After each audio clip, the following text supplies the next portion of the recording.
Today the autopilot fail-safe return to home by DJI gets tested out, and it makes that drone worth its weight in gold, which is why I'm disheartened to hear that they're going to stop making it. They're discontinuing it, the DJI FPV.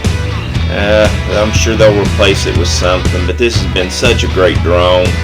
I'm going to follow these four-wheelers around. Someone once asked if I ever get smacked with mud. The drones get hit with actually quite a bit of mud, but today it gets hit in a special spot with mud, and you'll get to see what happens. But it's something else. It has to return to home on its own. I can't do anything. It came right back to me.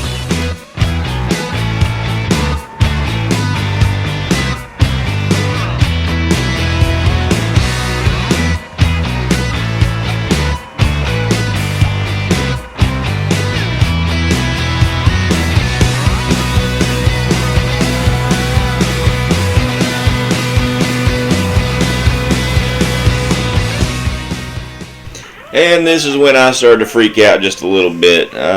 Lucky for me, the drone did come back on fail-safe autopilot, and this drone has saved itself a time or two like that. It's been a great drone. It's still sad to me they're discontinuing it.